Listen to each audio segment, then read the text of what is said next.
Allah Subhanahu taalanın razılığını hər kəsin razılığından üstün görmək.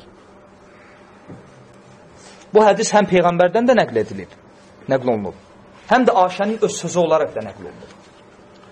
Ayşə anamız deyir ki, radiyallahu anhə, o kəs ki, insanların razılığı naminə Allahı qəzəbləndirməyə çalışsa, yəni tək insanlar məndən razı olsun, Allah Subhanahu taala qəzəbləndirəcək bir əməl etsə, bugün insanlar onu sevdiyi halda sabah insanlar başlayarlar ona nifrət etməyə. Və o kəs ki, insanların qəzəbi naminə hətta, yetər ki, Allah məndən razı olsun deyib o əməli etsə, bugün insanlar onu söydüyü halda sabah insanlar onu sevərlər.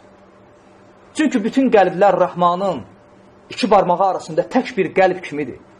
İstədiyi qəlbi çevirər hidayətə və istədiyin də zəlalətə. Çünki sevdirən də Allahdır, nifrət etdirən də. Ucaldan da Allahdır, alçaldan da. İzzətli edən də Allahdır, zəll edən də. Öldürən də Allahdır, dirildən də. Ağladan da Allahdır, güldürən də. Və sən bunu bilə-bilə Allah Subhanahu taala razılığını qoya-qoya necə başqasının razılığına can atırsan? Ki, tək ki, filan kəs mən razı qalsın. Ona görə İmam Şafi deyir ki, hər kəsin razılığını qazanmağa çalışan şəxs ən axmaq insandır.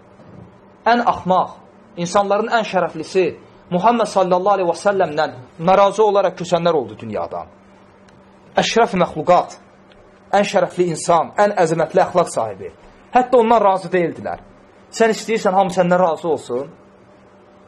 Şafi deyir, ən axmaq adamdır bu adam, bu fikirlə yaşayan. Ona görə Şafi deyir ki, sənin üzərində vacib olan insanları yox, Allahı razı salmaqdır. Və bir qudsi hədisdə Peyğəmbər sallallahu aleyhi və səlləm Allah subhanahu taala belə dediyini bizə nəql edir.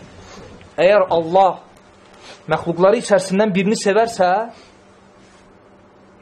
əmr eləyər Cəbrailə ki, mən onu sevirəm, sən də sev. Və Cəbrail həmin insanı sevər. Və Allah subhanahu taala Cəbrailə əmr edər ki, bütün göy əhlinə söylə ki, mən o qulu sevirəm, hamısı onu sevsin. Hədisdə deyilir ki, bütün səma əhli onu sevər və sonra Allah subhanahu taala o qulun sevgisini yer üzərində olan insanların qəlblərinə yerləşdirər. Bütün qəlblər Allahın əlindədir.